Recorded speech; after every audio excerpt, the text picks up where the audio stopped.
예, 제가 오늘 강의하게 될 주제는 한국사 속의 유교 사관과 선도입니다. 예, 그래서 한국사 속에서 주로 영향을 끼쳤던 많은 사상 중에서도 특히 유교와 선도 두 가지 사상을 중심으로 이제 강의를 진행을 하도록 하겠습니다. 예. 여러분들도 이제 삶을 살아 나가시는 데 있어서 어떤 세계관 같은 것을 가지고 계시잖아요. 근데 그런 세계관이라는 것은 결국 어떤 사상에서 나오는 것이지요. 한국 사회 속에 어떤 불교가 성행하게 될 때는 한국인들은 불교적인 역사인식을, 불교적인 어떤 세계관을 가지게 되고, 또 유교가 도입되었을 때는 이제 유교적인 세계관을 갖고 생활을 하게 됩니다. 그리고 선도가 성행하던 시대에는 선도적인 세계관을 갖고 생활을 하게 되지요. 예, 그렇습니다. 그래서 사상이 인간에게 미치는 영향은 거의 아주 지배적이라고 할 수가 있습니다. 예. 그러니까 그런 의미에서 보자면은, 사상을 어떤 한국사 더 나아가서 역사를 연구하는 데 있어서 사상에 대한 어떤 강조, 그런 부분에 대한 연구는 굉장히 중요하겠지요. 그래서, 한국사를 두고 볼 때는 쭉 어떤 한국사 전체 속에서 정치나 경제나 그런 여러 가지 분야의 변화에 대해서도 사람들은 관심을 많이 가지고 있지만은 어떤 크게 어떤 한국사의 변화 과정을 이렇게 전개해 나가는 것을 살펴볼 때는 사상의 변화 과정을 가지고 살펴보는 게 상당히 좀 유효합니다. 효과적입니다. 예. 그런 것 속에서 사람들이 어떤 세계관도 생겨나는 것이고 역사를 바라보는 관점, 그 사관이라 그러죠. 사관도 생겨나게 되는 것이겠지요. 예. 그래서 이제 한국사 속에서 어떤 전통시대 전통시대부터 쭉 내려오면서 한국사 속에서 어떤 영향을 끼쳤던 어떤 사상에 대해서 이제 생각을 해보게 될 때, 이제 제일 먼저 생각을 하게 되는 게 한국 고대의 한국인들이 주로 이제 의거했던 삶의 기준으로 삼았던 사상이 있을 수가 있겠습니다. 그거는 유교나 도교 그리고 불교가 중국의 어떤 삼교가 들어오기 이전에 한국인의 전통적인 사유 방식이겠지요. 전통적인 사상이라고 할 수가 있는데, 그런 거는, 예, 선도로, 전통 사상을 선도로 이름할 수가 있겠습니다. 예. 선도가 도입된 이후에 이제 시간이 흐르면서 삼국 말 정도의 시점에 중국에서, 그러니까 도교, 유교, 불교가 도입이 되기 시작했지요. 예. 그러니까 도입된 시기, 유교나 불교 같은 경우에는 주로 서기 전후에서, 서기들을 전후해서 한국 사회에 역시 영향을 끼치기 시작했습니다. 하지만 본격적으로 한국인들에게 영향을 끼쳤던 시기는 삼국시대 중후반 정도로 볼 수가 있겠습니다. 예, 중후반 정도로. 예, 그래서, 그 이전부터라도 중국과의 관련 속에서 유교나 그리고 도교나 불교 같은 것들이 조금씩 전파되고 있었지만은 이제 주로 본격적으로 영향을 끼쳤던 시기는 삼국 말의 시점이라고 볼 수가 있겠습니다. 그 중에서도 특히 중국의 불교가 이제 선도에 이어서 불교가 영향을 많이 끼쳤습니다. 불교가 영향을 끼치기 시작했고, 그를 뒤이어서 유교가 이제 조금 이제 점점 영향력을 이제 강화해 나가기 시작했죠. 예. 그래서 보면 도교는 삼국 말의 시점에 중국에서 본격적으로 소개되고 도입되기 시작했습니다.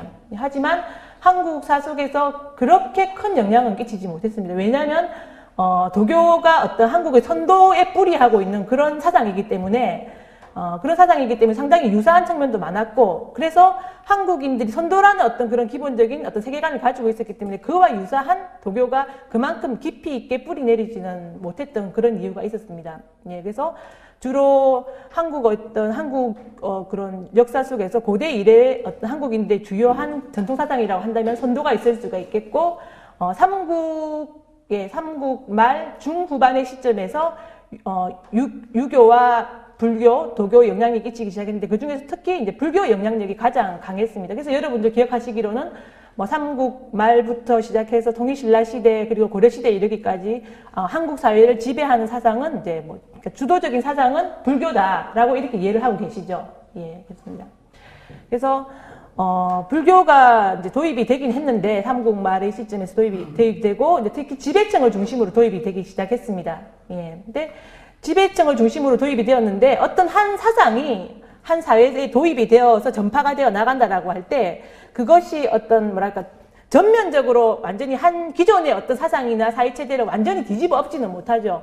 왜냐하면 기존에 있던 사상이나 어떤 그런 체제나 그런 것들과 이렇게 점점 습합되는 방식으로, 이렇게 절충되는 방식으로 이렇게 도입이 되곤 합니다. 그런 것을 이제 스팝이라 그러죠. 스팝. 예. 그래서 기존의 한국인들이 이제 주로 의거하고 있던 삶의 어떤 삶의 방식으로서 선도가 있다라고 한다면은 선도를 이렇게 뭐랄까 불교가 이렇게 그러니까 잠식해 들어가는 방식으로 그리고 습합이라고 합니다. 그래서 습합되는 방식으로 이제 전파가 되었습니다. 그래서 선불습합이라고 그러죠. 예. 그래서 예, 그렇습니다. 그래서 불교, 그러니까 선도적인 세계관이 한국의 어떤 기청사회 속에서 어떤 가장 뿌리로서 존재하고 있는 것이고, 그 위에 다시 어떤 불교적인 세계관, 불교적인 역사인지, 불교적인 가치관이 그 위에 다시 이제 흐르기 시작하는 것이겠죠. 그래서 어떤 한국인의 의식 속에 선도에 더불어서 어떤 그런 불교적인 인식 같은 것도 이제 새로 더하여서 생겨나게 되는 어떤 그런 상황이었습니다. 예.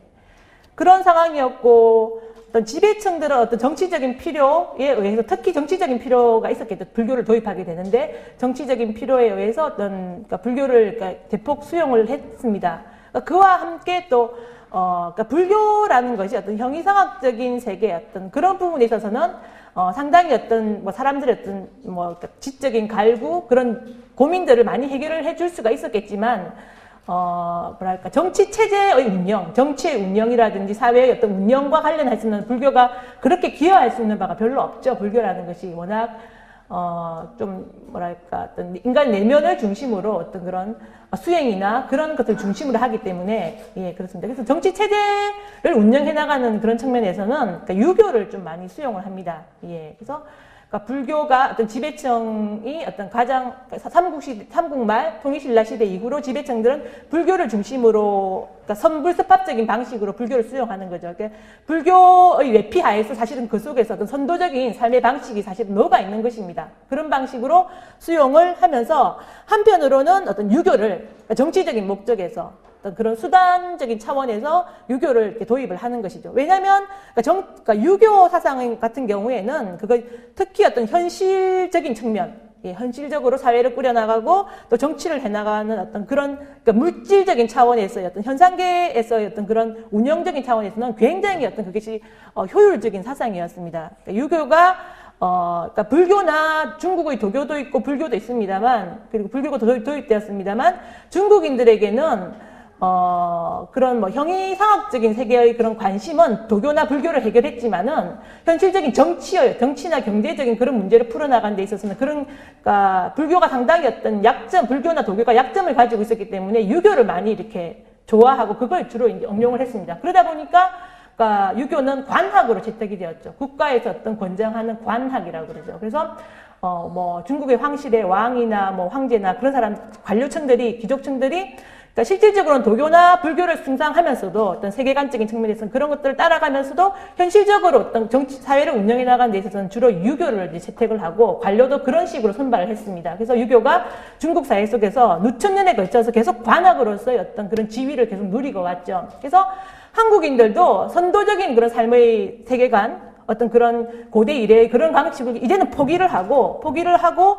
다시 이제 중국의 삼교, 도교나 불교나 유교 이 세 가지 방식을 도입을 했을 때, 이제 그러니까 현실적인 문제를 풀어나가는 부분에 있어서는 당연히 어떤 중국 유교, 중국의 사회 속에서 유교가 그만큼 어떤 현실 경영에 있어서 뭐랄까 효율성을 가지고 어떤 실효성을 보이고 있었기 때문에 이제 그런 것들을 그대로 이제 응용을 하는 거죠. 그래서 그러니까 한국의 어떤 지배층들도 통일신라 시대 이후로 정치, 뭐 세계관의 측면, 세계관과 어떤 형이상학적인 그런 차원에서는 도교나 불교 그리고 또 더 깊게는 어떤 그 뿌리에 자리하고 있는 선도가 자리하고 있었지만은 그 이제 현실적인 어떤 정치나 어떤 경제, 사회 어떤 그런 방면의 운영에 있어서는 이제 유교를 도입을 하게 됩니다. 예, 그래서 점점 여러분도 아시겠지만은 뭐 삼국시대 한 중반 정도로 해서 유교가 본격적으로 뭐 태학이나 경당 등의 그런 어떤 학교제도의 방식으로 도입되기 시작해서 어떤 법률제도 또 예제 그런 것들을 통해서 도입이 되기 시작하였고 그런 과정을 거쳐서 통일신라 시대쯤 되면은 유교가 그러니까 한국 사회 속에서 어떤 미치는 영향, 정치적인 영향이라는 것이 꽤 어느 정도 깊이 있는 그런 부분까지 뿌리 내리게 되었습니다. 예. 그래서 통일신라 시대의 어떤, 뭐 그런 관료들이 어떤 정치를 해나가는 데 있어서 유교 영향력이 커져가는 것이고, 점점 그렇죠. 그러니까, 그러고 고려시대에 이어서 조선시대에 이르기까지 유교 영향력은 시간이 흐르면 흐를수록 예, 훨씬 더 그 영향력이 정대되어 나가겠죠. 예.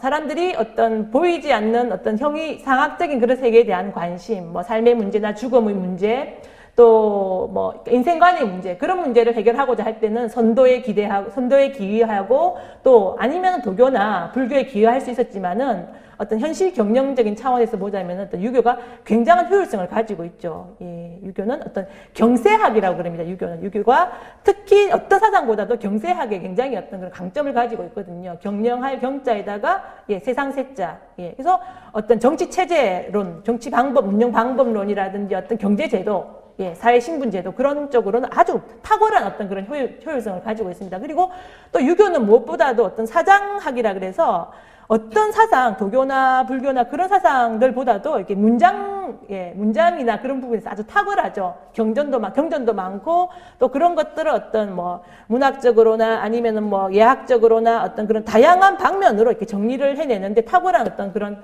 뭐 현실 문제를 풀어나가는 데 있어서는 좀 뭐랄까 다른 사상보다도 훨씬 좀 예, 기능성을 가지고 있습니다. 예, 그래서 뭐 중국과 한국의 지배층 입장에서 보자면은 중국과의 외교 관계를 경영해 나간다라든지 뭐 또 현실 문제를 뭐 과거를 통해서 관료를 뽑는다라든지 예, 그런 여러 가지 문제를 풀어나가는 데 있어서 중국의 유교 제도라는 것이 좀 상당히 이제 매력적으로 느껴질 수가 있었겠죠. 그래서 시간이 흐르면 흐를수록 그 영향력이 점점 정대되어 나가는데 그래서 그 시기는 한국사 속에서 유교가, 그러니까 그래도 고려 중기 무렵부터 조금 더 본격적으로 이제 그러니까 표면에, 지면으로 이렇게 드러나기 시작합니다. 그 이전까지는 아무리 뭐 관료제 속에 어떤 유교적인 그런 정치 운영론이나 그런 부분이 채택되었다 하더라도, 워낙 어떤 그 선도나 그리고 도교, 불교적인 그런 가치관이 어떤 지배적인 한국인들의 사상의 어떤 지배적인 것으로 작용을 하고 있었기 때문에 그것이 어떤 뭐랄까 그러니까 유교가 어떤 제1차적인 지배적인 사상이라고 말할 수는 없죠. 예, 그래서 그냥 어떤 뭐 이렇게 정치적인 차원에서 이렇게 주로 운영이 되는 게 사장학이라고 하죠. 문장학 그리고 또 정치학적인 측면에서 유교가 이제 응용이 되었습니다. 하지만 점점 고려 중기쯤 무렵 되면 유교가 이제 그 세가 역전이 됩니다.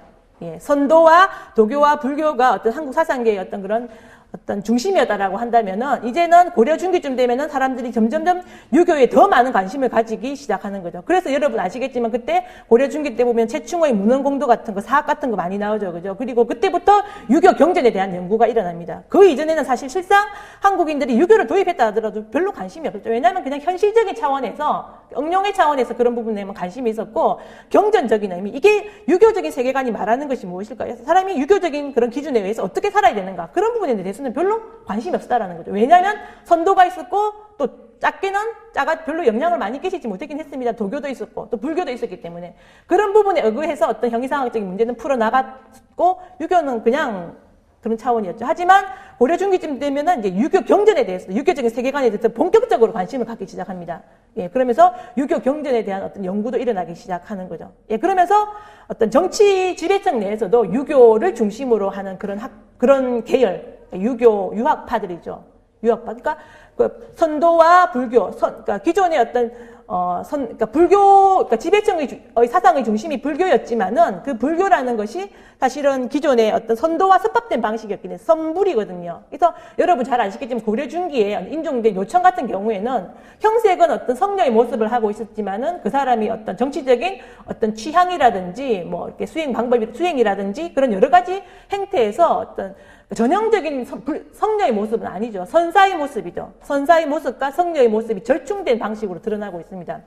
그러니까 그가 어떤 신앙의 어떤 팔성이라는 것도 뭐 어떤 선도의 어떤 성인과 어떤 선도적인 그런 세계관과 또 불교적인 세계관이 이제 절충된 습합된 방식으로 이제 드러나고 있다라는 것을 보통 이제 그런 이야기도 많이 하고 있죠. 그래서 어떤 기존의 고려 중기까지 어떤 그 불교라는 것은 실상은 선불 습합적인 방식으로 봐야 되는 거죠. 예. 이제 그런 데서 사람들이 관심이 점점 선불 습합적인 그런 세계관에 의해서 세상을 바라보는 데서 이제는 이제 유교를 중심으로 바라보려는 그런 사람들이 생겨나게 되고 유교의 영향력이 그만큼 어떤 강화가 되어 나간다라는 거죠.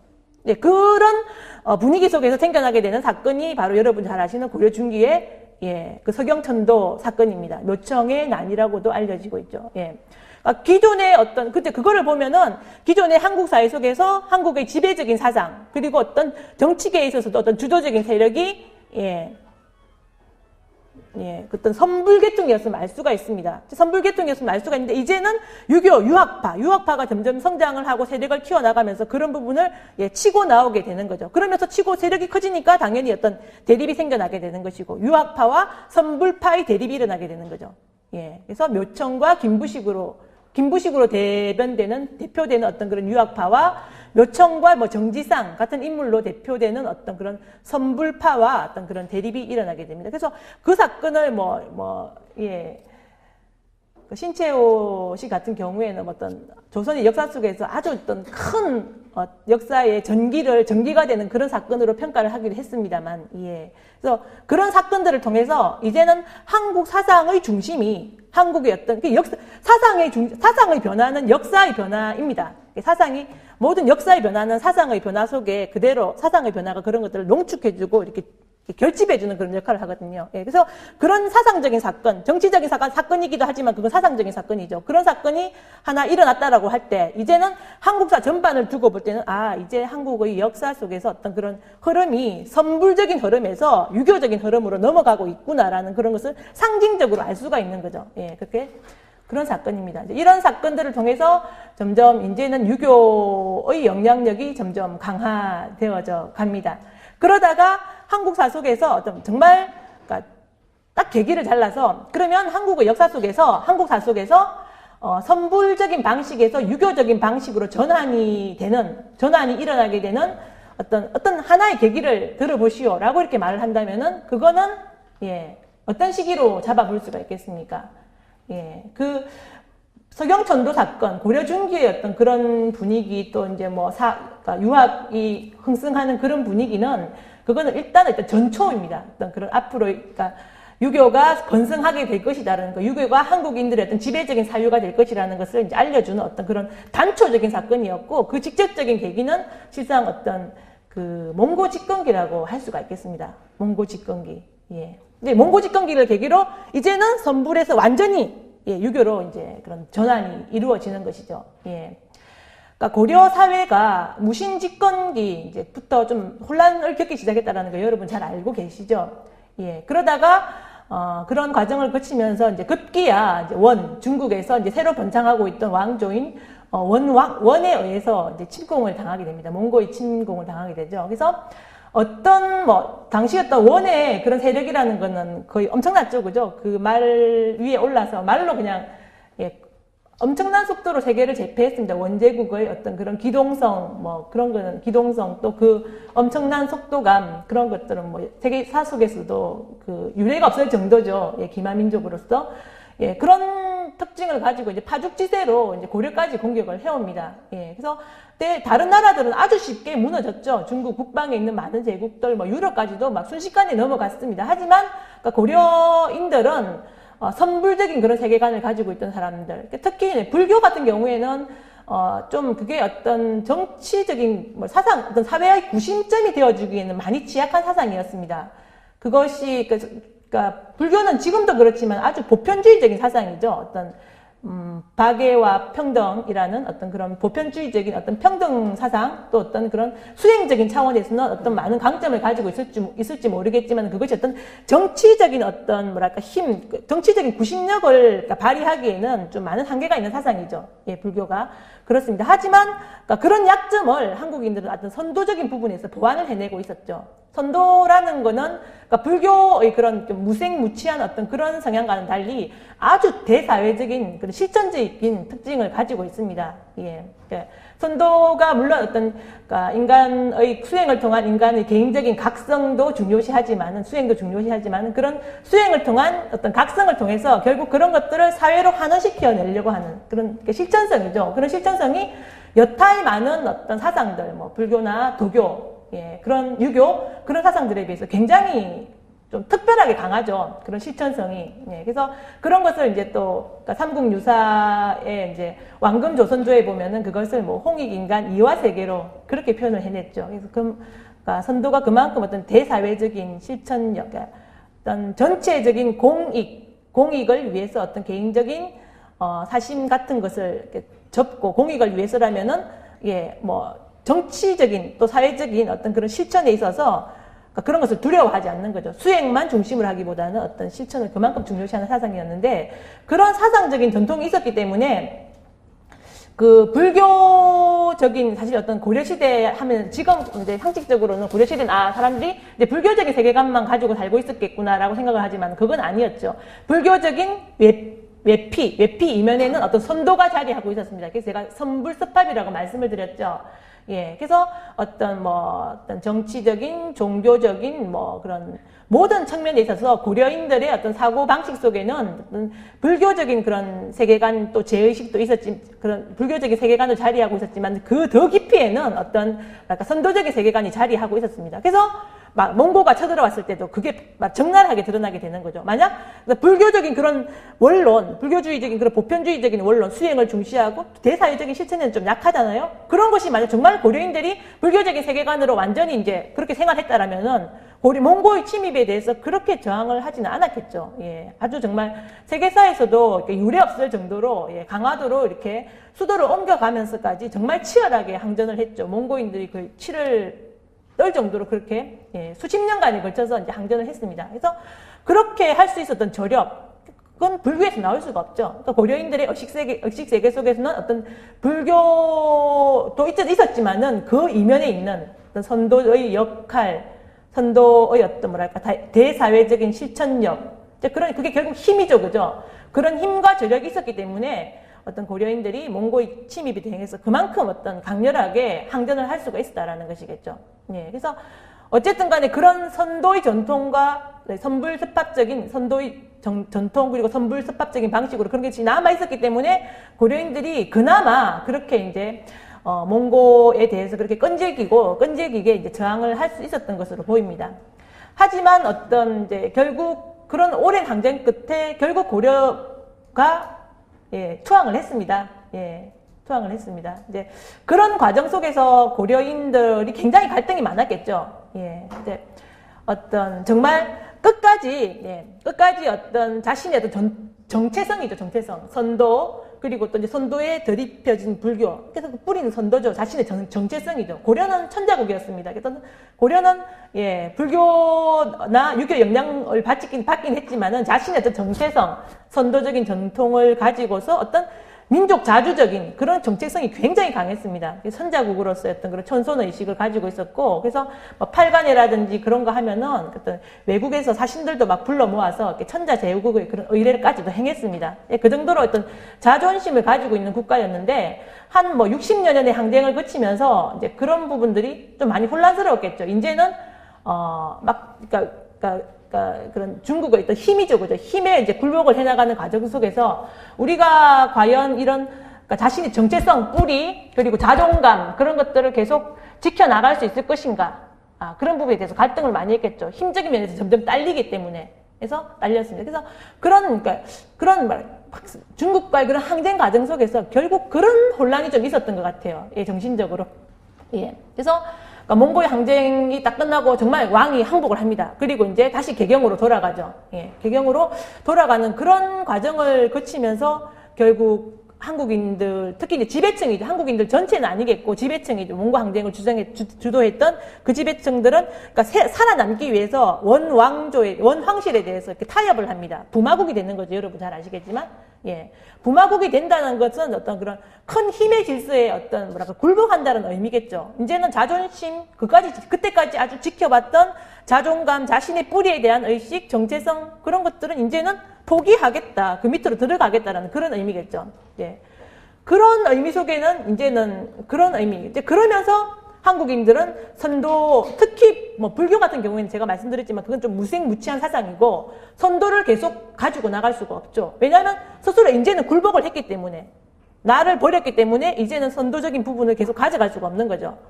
그리고 원나라에서 전해지는 어떤 그런 종교나 사상에 대해서 어떤 굉장히 어떤 그런 부분에 대해서 이렇게 수용을 하게 됩니다. 원의 라마교도 많이 들어오게 되고요. 그리고 종교적으로는 그렇고 불교도 원의 라마교를 중심으로 하게 되고, 또 이제 사상적으로는 선도를 포기하는 거죠. 자신의 또 정체성을 담고 있는 선도적인 세계관을 포기하는 대신에 원에서 유행하고 있는 그런 보편주의적인 철학으로서 등장하고 있던 성리학을 도입을 하게 됩니다. 예. 성리학이 몽고 간섭기 때 도입이 되거든요. 여러분 기억하시죠, 그죠?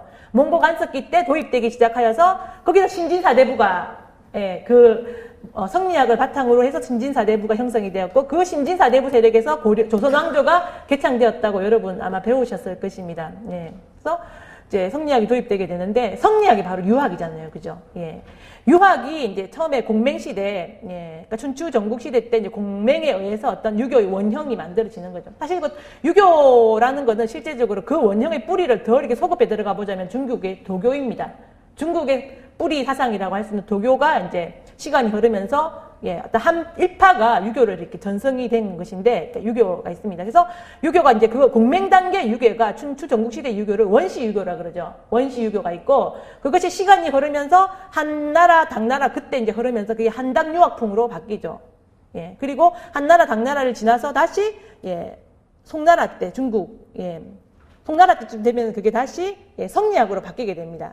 그리고 명나라 때 가면 양명학으로 바뀌게 되고요. 예, 다시 청나라 때 가게 되면 그게 고정학으로 바뀌게 됩니다. 유교도, 그러니까 유교의 원형은 공맹 단계에서 만들어진 수기치인학, 예, 수기치인학이었지만 그것이 시간이 흐르면 흐를수록 그러니까 시대가 바뀌기 때문에, 예, 시대가 바뀌어 나가기 때문에 유학도 옷을 갈아입는다라는 거죠. 그 시대적인 조건에 맞춰서, 예, 그 시대가 필요로 하는 방식으로. 그러니까 그래서 어떤 유학의 성격 변화에 대해서 이제 어떤 공맹 단계 유학에 대해서는 어떤 그런 그냥 수기치인학으로 이렇게 보통 정의를 하고, 그리고 한당 유학에 대해서는 어떤 훈고학풍으로 이렇게 이야기를 하고 있고, 훈고학 고정학풍이죠. 훈고학풍으로 이야기를 하고 있고, 송대는 어떤 성리학으로 이야기를 하고 있고, 양명학, 고정학 등등 이렇게, 그러니까 그 속성에 대해서 속성은 그렇게 정리가 되고 있습니다. 그래서 그것이 그러니까 원로는 그러니까 공맹 단계의 어떤 그런 유교지만 어떤 내용적으로는 참 많이 이렇게 다릅니다. 예, 다르거든요. 근데 그 중에서도, 그러니까 그 이전에도 한국 사회는 삼국시대부터 유교가 들어와 있었죠. 그럼 한국 시대적으로 보면은 삼국시대 이후에 들어온 유교는 주로 뭐였겠습니까? 삼국시대 중국은 한나라, 그렇죠, 그죠? 그렇습니까? 한당유학이 들어왔겠죠. 삼국시대 이후에 한국에 영향을 미쳤던 사상은 유학인데 그 중에서 특히 한당유학풍이었겠죠. 한당유학풍. 그거는 제가 정치적 그거는 뭐랄까 그냥 관학으로서 관료제를 뽑고 문장을 그러니까 연습하고 하는 그 수준의 유학이었습니다. 예, 사장학이라고 그러고. 그러니까 그만큼 어떤 형이상학적인 측면이 부족한 유학이었죠. 예, 이제 그러다가 한당유학이 형이상학적인 측면에서 너무나 많이 취약했기 때문에 사람들이 예, 반성을 많이 하게 됩니다. 도교나 불교 쪽에서 유교에 대해서 비판을 많이 하죠. 여기는 현실적인 그런 측면에서는 강점을 가지고 있을지 모르겠지만 너무나 어떤 형이상학적인 그런 세계에 대해서는 언급하고 설명하고 있는 바가 없다라고 막 비판을 하니까 유학자들도 그런 영향을 많이 받죠. 도교나 불교의 영향을 받아서 그런 형이상학적인 부분을 대폭 보완을 합니다. 그게 바로 송대의 성리학입니다. 예, 그래서 기존의 어떤 유학에서 부족한 어떤 형이상학적인 세계, 예. 유교에서는 사실 그런 게 없거든요. 원시 유교에는. 공자는 불어 계령 난신이라고 그래서 어떤 그런 형이상학적인 세계, 보이지 않는 세계, 어떤 신비한 세계에 대해서 말하지 않았습니다. 예. 그런 부분이 부족했는데 그것이 어떤 송대 성리학 단계에서는 그런 점이 아주 보완이 되는 거죠. 어떤 존재의 궁극적인 질서로서의 어떤 리와 인간의 마음속에 있는 어떤 리로서의 성을 상징하는 어떤 상정을 하고 인간의 마음에 대해서도 여러분 잘 아시겠지만 사단 칠정론, 이기, 성정론, 신통 성전론 그래서 이렇게 마음도 막 분석하고 막 그러잖아요. 그래서 그런 성향이 이제 생겨나게 됩니다. 예. 그래서 그런 형이상학적인 측면을 보완한 유학인데 그래서 이제 그게 몽고 간섭기 때 원을 통해서 한국 사회에 도입이 되기 시작하는 거죠. 예.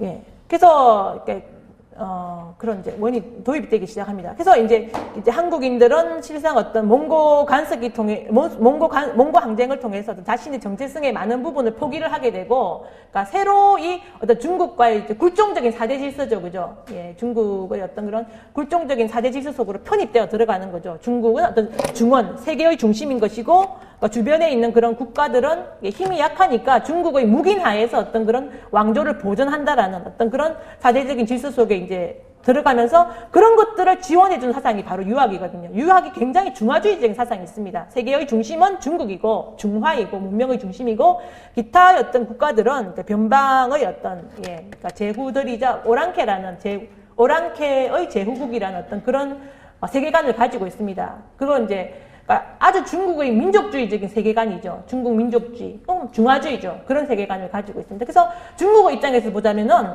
세계 제국을 경영하고자 할 때 유교가 제일 효과적이죠. 불교, 도교보다는 훨씬 유교가 어떤 그런 중화주의적인 세계관 또 현실적으로 어떤 그런 경영 능력을 가지고 있기 때문에 유교가 훨씬 필요했습니다. 그래서 중국은 계속 그걸 관악으로 밀고 나가는 것이죠. 그래서 어떤 고려가 중국의 어떤 지배에 어떤 굴종적으로 고개를 숙이게 되면서 사상적으로도 당연히 그 부분을 도입하게 되는 것이고 영향을 받게 되는 것이죠. 그래서 고려의 부마국에 많은 그런 좀 이제 자신을 포기한 그런 왕들은 영경에 사신을 보내서 이제 배워오게 하는 거죠. 백이정 같은 사람, 여러분 잘 아시는 많은 그런, 그러니까 신진사대부들, 그런 사람들이, 그러니까 중국 망건당이라 그러잖아요. 충수광, 충의왕. 그때 가서 그런 거 배워와서 성리학이 이제 본격적으로 도입이 되기 시작합니다.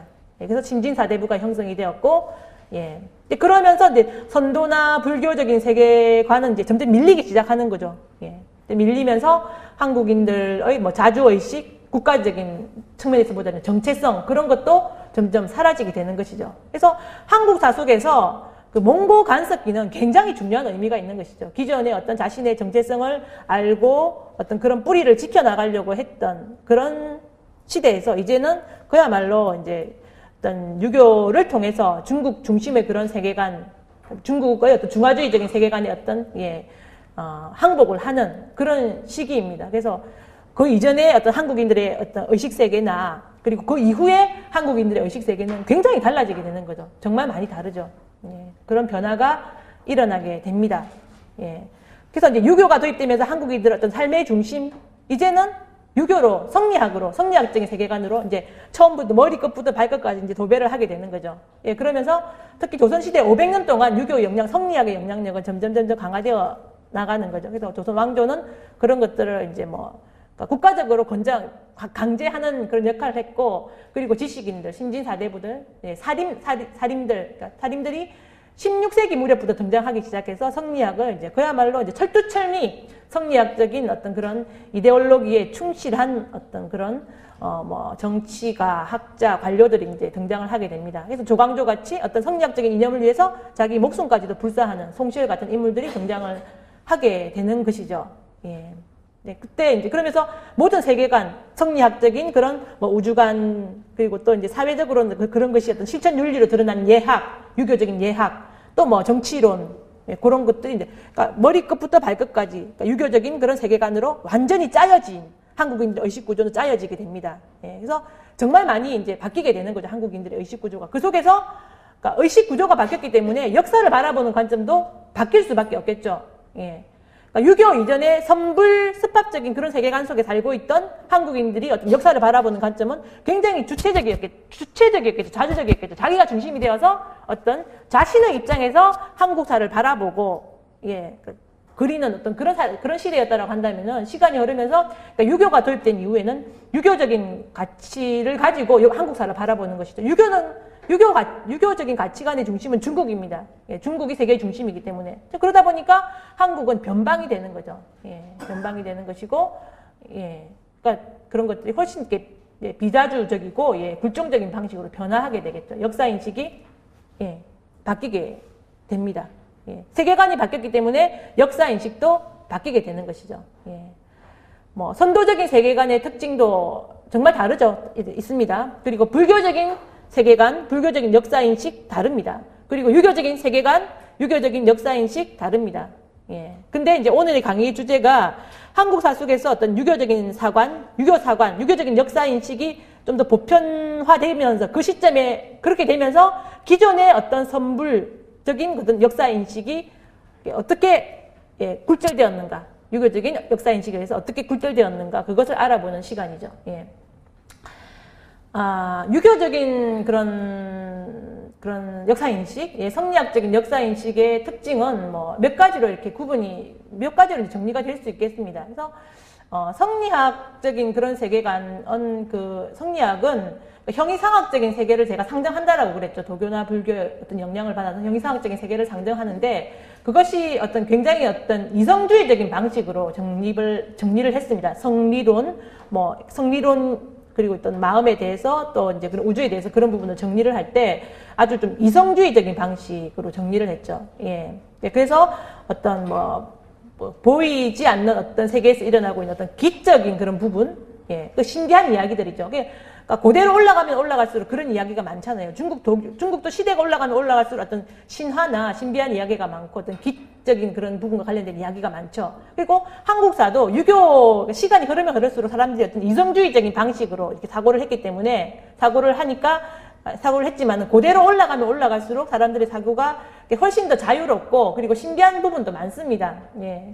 그런데 유교는 아주 이성주의적인 방식으로 세계를 바라봤기 때문에 그런 신비한 부분에 대해서는 딱 잘라버리는 거죠. 예. 그래서 그걸 갖다가 그러니까 무징불신이라 그래서 그러니까 고대사에서 주로 이야기되고 있는 그런 신이하고 좀 그런 이야기는 황탄무계하다라고 해서 그런 것을 기록하지 않습니다. 예. 그래서 고대사의 기록을 많이 부정을 하죠. 잘라버리죠. 예. 예. 그래서 신비주의를 배격을 합니다. 유교적 합리주의, 유교적 이성주의에 입각하여서 신비주의를 배격을 하는 거죠. 예. 그러다 보니까 역사의 중심은 점점 후대로, 예. 삼국시대 이후로 한국 같은 경우에는 유교가 도입되었던, 유교가 한국 사회 속에서 조금씩 이제 파급되어 가기 시작하는, 예. 삼국시대 이후의 역사만, 예. 중요한 것으로 이렇게 인정이 되는 것이고, 그 이전의 고대의 세계에 대해서는 유교적인 세계관으로서는 인식이 되지 않는 그런 세계거든요. 그런 세계는, 예. 기록을 하지 않는 거죠. 그래서 삼국사기, 김부식이 저술한 삼국사기에서 보면은 그 한국사의 시작은 어디부터입니까? 예, 삼국부터입니다. 그 이전의 시기에 대해서는, 예, 제대로 기록을 하지 않았습니다. 예, 그리고 그냥 어떤 전설 정도를 이렇게 치부를 하고 말았죠. 예, 그래서 중심은 삼국부터인 것이죠. 그러니까 역사가 훨씬 이제 삼국시대 이후로 맞춰지게 되는 것이고, 고대사가, 예, 날아가게 됩니다. 그런 유교적인 기준에 의하면. 그런 신비주의를 배격하는 합리주의적인 역사인식을 첫 번째 특징으로 하고 있습니다. 예, 그리고 두 번째로는 역사를 바라보는 기준이, 예, 도덕입니다. 유교적인 도덕. 예, 예. 그래서 그러니까 유교 경전이 있죠. 유교적인 세계관은 유교 경전 속에서 나옵니다. 예, 그런 세계관에 의해서 어떤 도덕을 그러니까 역사를 움직이는 중심을 도덕으로 상정을 합니다. 그 도덕이라는 것은 그러니까 보편주의적인 도덕이 아니라 유교적인 세계관 속에서 통용되고 있는 그런 도덕이라는 거죠. 도덕주의적인 기준. 이제 경사체용이라고 그러죠. 어떤 그런 유교 경전의 어떤 도덕이 역사 속에서 그대로 인간의 어떤 역사 속에서 반영되어 나타난다. 하는 거죠. 예. 그래서 역사의 기준은 도덕입니다. 그래서 도덕적인 기준을 딱 상정해놓고 인간의 역사를 이 도덕에 다 끼워 맞춥니다. 예. 이 도덕이 한번 잘못 설정되었을 때 인간의 역사가 얼마나 많이 왜곡되겠습니까? 이게 제대로 됐다라면은 뭐 문제가 없겠지만은 그 기준이 좀 문제가 있을 때 그 역사적인 그런 거는, 예, 그 폐해는 이루 말할 수가 없겠죠. 예, 그런 기준, 예, 그런 도덕주의적인 기준이 있을 수 있겠고요. 세 번째로는, 유교적인 역사인식의 가장 큰 특징으로는 그런 중화주의적인 역사인식을 들 수 있겠습니다. 예, 그러니까 유교 자체가 어떤 그런 보편주의적인 사상이라기보다는 특히 정치적인 측면에서 중국 중심의 어떤 민족주의적인 그런 출발점을 가지고 있는 사상이기 때문에, 예, 이제 중화주의적인 그런 역사인식. 중국 입장에서 보자면 좋죠, 그죠? 자기가 중심이 되어서 다 이렇게 장악할 수가 있으니까. 근데 그 주변 국가 입장에서 보자면 그것만큼 부조리하고 부당한 사상은 있을 수 없겠죠. 예. 왜냐면, 예, 그런 존립의 근거가 이제 박탈되어지는 거죠. 모든 게 다 중국으로 환원이 되어지기 때문에. 예. 그렇습니다. 예. 중화주의적인 특징. 그런 특징이 한국사 속에서 가장 더 좀 부정적인 역할을 많이 했죠. 그 측면이. 그리고 네 번째로는 이제 유교가 도교나 불교나 또 선도나 이제 그런 것보다는 훨씬 더 형이하학, 예, 어떤 현실을 운영해 나가는 그런 형이하학 쪽에서 강점을 보였기 때문에, 그러니까 예, 역사를 쓰는 서술 방식은 아주 근사합니다. 예, 그런 점은 다른 역사적인 방식보다도 훨씬 더 근사하죠. 여러분 잘 아시겠지만 그러니까 기전체나 강목체나 또 기사본말체나 예, 편년체나, 그러니까 다양한 편사 방식을 이렇게 만들어내고 이렇게 멋들어지게 이렇게 잘 문장을 잘 써서 이렇게 정리를 해내는 데는 아주 탁월한 능력을 가지고 있습니다. 그래서 그런 장점이 있었기 때문에 사람들이 또 유교적인 세계관에 대해서 그리고 또 유교적인 역사 인식에 대해서 더 이렇게 쉽게 마음이 가고 그쪽으로 끌렸을지도 모르겠습니다. 하지만 어떤 그런 원론이 가지고 있는 유교적인 역사 인식이 가지고 있는 한계나 문제점에 대해서는 이제 분명히 되짚어 볼 필요가 있겠죠. 예. 그래서 그런 역사 인식이 도입되면서 그러니까 선도적인 특히 그러니까 불교 같은 경우는 제가 계속 누누이 말씀드리지만은 그게 어떤 그러니까 정치적인 형이학적인 부분에 있어서 별로 말이 없습니다. 그죠? 그래서 어떤 그게 역사관이라고 할 것도 분명한 역사 인식이라고 할 것도 별로 없습니다. 뭐 한국사 속에서 주로 뭐 일연이라는 인물이 지은 삼국유사라는 책 그 한 종류 별로 다른 그런 사상에 입각한 역사서들이 많이 나왔지만은 불교는 정말 드물게도 그 한 종에 불과합니다. 한 종이나 예, 그게 참 적죠. 그러니까 그만큼 불교가 어떤 그러니까 현실 세계와 관련해서는 그만큼 영향력이 부족하고 좀 취약했다라고 할 수가 있겠죠. 예, 예, 그렇기 때문에 그러니까 유교가 도입되면서 가장 타격을 많이 받은 부분, 유교적인 역사 인식에 의해서 가장 많이 타격을 받았던 부분은 선도적인 역사 인식인 것이죠. 예. 그래서 실제적으로 이제 유교가 도입되고 유교적인 역사 인식이 지배층을 중심으로 한국 사회에 이제 뿌리 내리기 시작하면서 그때부터 선도적인 역사 인식은 자취를 감추기 시작하는 거죠. 예. 그러니까 상극입니다. 상극. 선도와 불교는. 예. 몽고 항쟁기 60년간의 어떤 그런 치열한 과정을 통해서 예. 선도가 사라지고 유교가 어떤 승리를 했듯이 그 과정 속에서 그러니까 역사 인식도 마찬가지입니다. 그 과정 속에서 선도적인 역사 인식이 예, 뿌리를 이렇게 가라앉게 되고 기층으로 가라앉게 되고 유교적인 역사인식이 어떤 표면에 나서게 된다라는 거죠. 그래서 어떤 선도와 유교는 예, 자주성과 뭐 어떤 비자주성, 사대성으로 이렇게 그렇게 이야기하기도 하잖아요. 그럴 정도로 아주 상극적이고 이렇게 대척적인 그런 관계를 이루고 있습니다. 한국사 속에서. 예. 그래서 이제 그런 역사인식의 유교적인 역사인식이 그러니까 본격적으로 전개되기 시작한 거는 조선시대부터죠. 조선시대 유교가 이제 국가적인 그런 국가적인 지배 이념으로 뿌리 내리기 시작하면서 유교적인 그런 유교 사관도 이제 뿌리를 내립니다. 근데 유교적인 사관은 특히 제가 유교적인 사관에 의해서 가장 좀 많이 그러니까 좀 많이 손상을 당했던 부분이 고대사 부분이죠. 한국 사에서 전체를 두고 보자면. 왜냐하면 그러니까 유교적인 세계관은 아까도 계속 말씀드렸지만 그런 신비주의적인 그러니까 보이지 않는 세계에 대해서는 그걸 부정을 하는 그런 그러니까 이성적이고 합리주의적인 그런 가치 체계였기 때문에 고대인들의 그런 그러니까 사유 방식 보이는 세계 외에 보이지 않는 세계에 대해서도 어떤 그러니까 그런 연구를 하고 그런 것들을 어떤 현실 세계 속에서 반영시키려고 하는 그런 부분들을 이제 거부를 하는 거죠. 그러다 보니까 고대사가 가장 많이 이렇게 손상을 당하게 됩니다. 그리고 유교의 중심이 중국이었기 때문에 중국의 고대사를 중심으로 하게 되는 거죠. 그러다 보니까 중국의 고대사가 중심이 되다 보니까 한국의 고대사는 밀려나는 거죠. 밀려나기 시작합니다. 그렇습니다. 그래서 그러니까 그래서 전형적으로 어떤 그런 성리학적인 역사 인식, 아주 이념주의적인 방식으로, 아주 정말 정통주의적인, 전형적인 방식으로 성리학적인 역사 인식을 도입하는 그런 것들을 중심으로 한국사를 바라보려고 하는 그런 유학자들 있잖아요. 유교적인 역사학자들이 새로이 한국사를 서술하기 시작합니다. 주로 조선 초기에는 이제 국가가 그런 역할을 했겠죠. 왜냐하면 국가가 그런 국가의 어떤 그러니까 지배적인 이념으로서 이렇게 성리학을 강조를 하고 그게 국가 이념이었죠, 그죠? 국가에서 권장하는 학문이었습니다. 그러다 보니까 어떤 역사서도 국가가 그걸 관찬사서라 그러죠. 국가가 주도를 해서 역사서를 쓰기 시작합니다. 관찬사서. 성종대 조선의 체제가 정비가 되면서 성종대 여러분 잘 아시겠지만 법전 나왔죠? 경국대전 같은 거 나왔죠. 그리고 예전 나왔죠. 국조의례이 나오고. 역사서도 그때 다 준비가 됩니다. 조선의 어떤 정치체제, 성리학에 바탕한 조선의 국가체제가 성종대 다 만들어지거든요.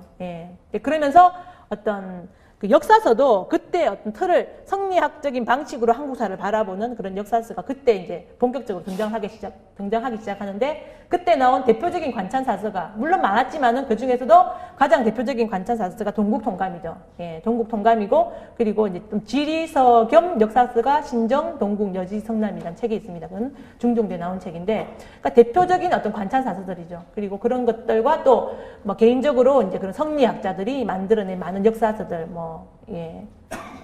뭐 그런 것들 많이 등장하기 시작하죠. 예, 등장을 하게 됩니다.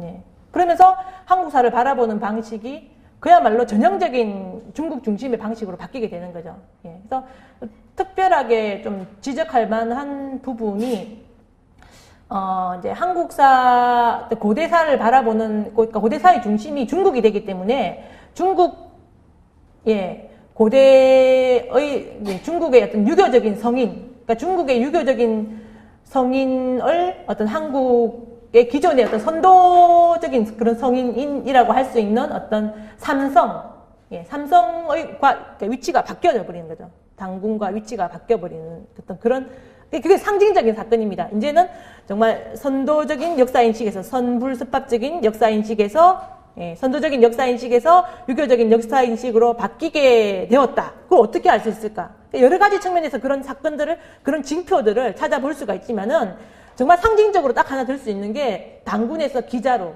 예, 당군에서 기자로입니다. 예. 그 보면 역사에 있어서 그런 상징적인 사건, 그런 것들이 참 많죠.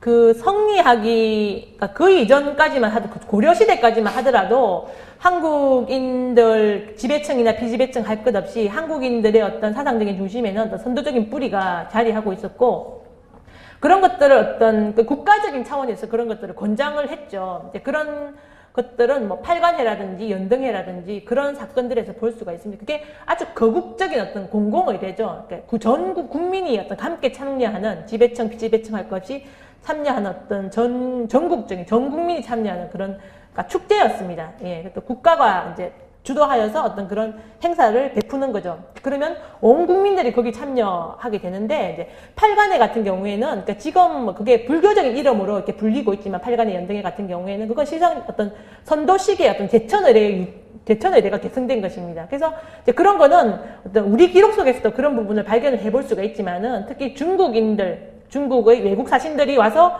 팔관회를 참석하고 난 후에 어떤 그런 견문록이 있습니다. 고려도경 같은 그런 견문록이 있는데, 거기 보면은 팔관회의 속성에 대해서, 팔관회는, 예, 불교적인 그거는 어떤 의식이 아닙니다. 그리고, 그러니까 그거는 팔관회는 고구려의 동맹이다. 그렇게 이야기를 하고 있거든요. 동맹은 고구려의 제천의식이죠. 여러분 잘 아시죠? 예. 근데 그것을, 그러니까 한국인들은 그 부분을 제대로 이렇게 그냥 거기다가 선도적인 의식에다가 선도적인 제천의례에다가 불교적인 그런 것까지 막 섞어서 하니까 자기의 정체성에 대해서 약간 혼란스러울 수도 있겠지만 중국인들은 더 정확하거든요. 중국인들이 와서 보니까 고려인들이 어떤 팔관회라고 형식적으로는 불교식의 무슨 제의를 하는 것 같은데 내용적으로 들어가 보니까 이거는 불교 아니다. 예. 그리고 무슨 그러니까 동명왕이라든지 유화 부인을 모셔내와서 제사를 한다든지 어떤 그런 의식적인 절차에서 보자면 이건 동맹이다라고 이렇게 이야기를 하고 있거든요. 예, 그래서 그런 것들을 보면은 고려 시대에 이르기까지 어떤 한국의 지배층들이 어떤 사상적인 중심으로서 불교 선도와 불교를 어떤 그런 아주 중심에 놓고 그런 것들을 운영해 나갔던 것을 알 수가 있습니다. 예, 그래서 이제 그러다 보니까 한국인들의 역사의식의 중심에는 당연히 어떤 고대, 한국의 자주적인 그런 고대 인식이 자리하고 있었겠죠. 그러니까 고조선 그 윗대로 이어지고 있는 그런 고조선과 그 이전의 어떤 한국인들의 자주적인 뭐 배달국, 그리고 더 이전의 어떤 그런 뭐 선도의 그 뿌리적인 전통까지 다 이렇게 배뚫는 그런 역사인식을 갖고 있었던 것이겠죠. 예. 그래서 그런 고조선 시대의 중심은 예, 당군이었죠. 그죠? 그래서 어떤 그런 팔관회라든지 연등회를 행할 때 한국인들의 의식의 중심인 제천의례를 행할 때 항상 그 중심에는 당군이 있었습니다. 예. 그러니까 그러다 보니까 어떤 고려 말에 삼국유사나 아니면 제왕웅리라는 책자들 그 역사서가 나오죠. 그 역사서가 나오는데 그 역사의 시원은 항상 고조선이거든요. 고조선이고 예. 그리고 모든 고조선 이후에 나오는 많은 국가들, 사만의 많은 그런 72국가들의 그런 뿌리는 단군이다라고 이렇게 이야기가 되고 있거든요. 예. 그리고 뭐 그러니까 조선시대, 고려시대에 나온 그런, 그러니까 역사서들 중에서 유교적인 역사서, 그러니까 삼국사기와 같은 책자들을 제외하고는 어떤 한국의 역사의 뿌리는 그러니까 고조선과 그 이전부터의 뭐, 그러니까 그런 한인과 한웅과 그 단군으로 이어지는 그 전통에 대한 어떤 계보의식이 굉장히 분명했습니다. 예. 그러니까 뭐 그러니까 고려 말기에 삼국유사나 제왕웅기 같은 책자가 나올 수 있었겠죠. 예, 고조선의 뿌리를 대고 있는 그런 책자가 나올 수 있었는데, 이제 그게 이제는 이제 조선시대에 들어서 유교적인 그런 방식으로 바뀌게 되면서부터 이제 그런 게 사라지기 시작하는 거죠. 그래서 고조선 중에서도 어떤, 그러니까 선도적인 그런 역사인식에 하면은 기자 같은 경우에는 중국이 어떤 3대 하은주, 그 중에서 은나라 유민에 불과하거든요. 은나라에 살던 사람이 어떤 고조선 지역으로 이주해서 와서 살던 그런 사람에 불과합니다. 예, 그래서 한국사 속에서 선도 계열의 어떤 역사인식 속에서 분명히 기자는 있죠. 하지만 기자의 존재는 굉장히 미미하죠. 중국에서 넘어온 유이민 정도에 불과했다라는 거죠. 그런데 유교적인 관점으로 한국 고대사를 바라보게 될 때, 그러니까 한국의 자주적인 고대사는 의미가 없어지니까 그런 거는 이제 다 빼버리는 거죠. 빼버리게 되고 어떤 중국과 관련하여서, 유교와 관련하여서 의미 있는 사건들만 찾아내게 되는 것이죠. 그렇다라고 할 때 한국에 와서 유교를 전파한 어떤 중국의 어떤 유학자로서 최고의 어떤 연한이 올라가는 어떤 그런 위시대 인물을 찾아보니까 딱 나오는 사람이 기자가 있거든요. 예. 기자는 그러니까 중국의 유학의 어떤 비조로 알려지고 있습니다. 그러니까 서경이라는 책, 홍범구주를 지은 인물로 알려지고 있죠. 그래서 중국의 어떤 유학에 있어서도 아주 고대의 어떤 성인으로 칭송받는 그런 인물입니다. 예. 근데 그런 인물이 한국 고대에 있어서 어떤 고조선 지역에 이주해 와서 살았다라고 할 때 유학자들 눈에는 그 이전까지 선도적인 세계관 속에서는 그건 아무런 의미가 없었죠. 그냥 중국의 한 유이민에 불과했는데 유학자들 눈에서 보자면 이건 정말 대단한 사건이죠. 그죠? 예. 그래서 그런 고대사의 중심은 기자에서부터 시작하는 거예요. 한국 고대사의 중심은 기존에 있던 어떤 그런 배달국 이래 고조선 시의 전통은 다 날아가게 되는 것이고 기자부터 다시 시작하는 거죠. 예. 기자조선이죠. 기자. 예. 그래서 유학자들이 한국사의 정통성을, 그러니까 유학자들이 어떤 정통론을 좋아하거든요. 유교 정통론이라고 그러는데 그 정통론에 입각해서 한국사의 고대 이래로 정통성을 세웁니다. 그러면 그 시작은 기자입니다.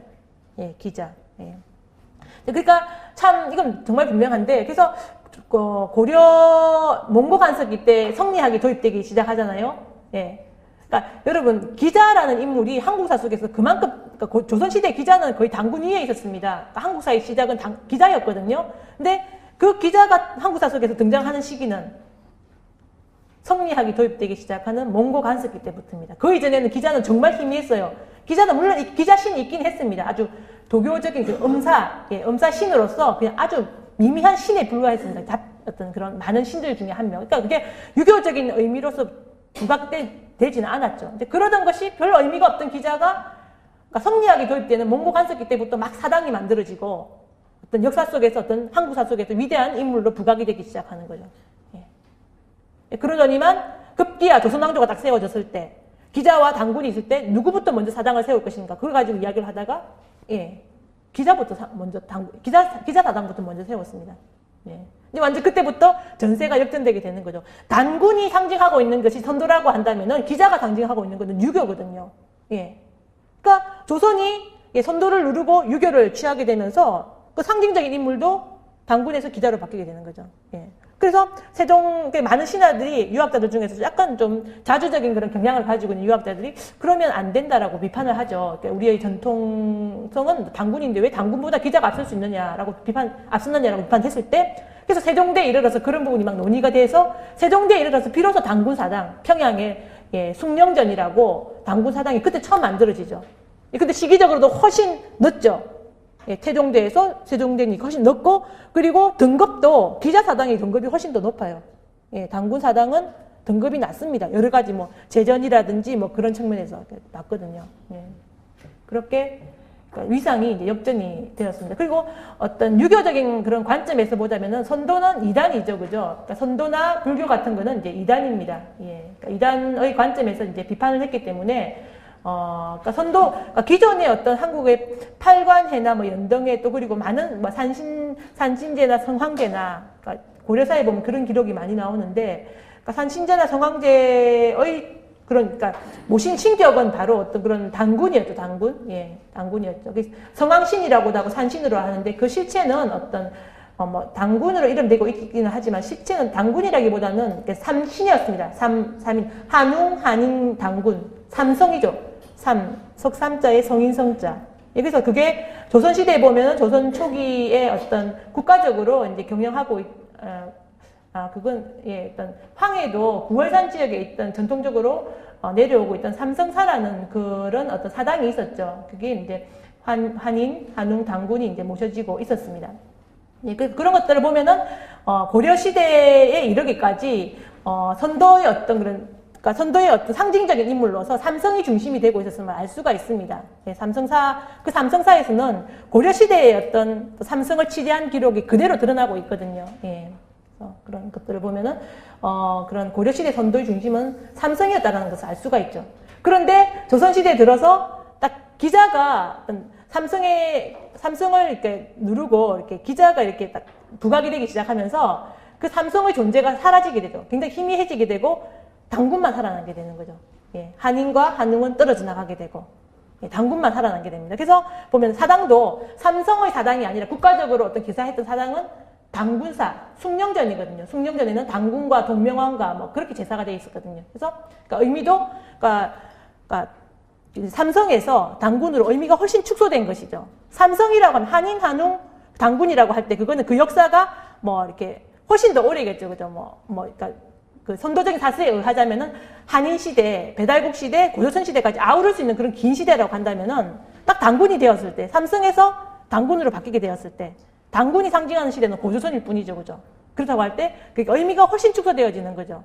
삼성이라고 할 때 그 의미와, 이제 그것이 담고 있는 그런 긴 장구한 역사의식과 고조선이 가지고 있는 그런 좀 상대적으로 짧은 시기죠. 그런 역사와, 그 짧은 역사와 그 시대의 선도라는 거는 정말 달라질 수밖에 없는 거죠. 삼성에서 단군으로 바뀌게 된 것도 이것도 굉장히 어떤 큰 의미를 가지고 있는 그런 정치적인 그렇습니다. 굉장히 어떤 의미가 있죠. 그래서 그만큼 선도가 축소되어 나가는 거죠. 유교에 밀려가지고 기자에 밀리고 그리고 삼성 중에서도 한인과 한웅은 날아가고 단군만 딱 남게 되는 그런 거죠. 예, 그래도 그나마 조선시대까지 단군 사당은 국가적으로 계속 남아 있었고 취재가 되었습니다. 예.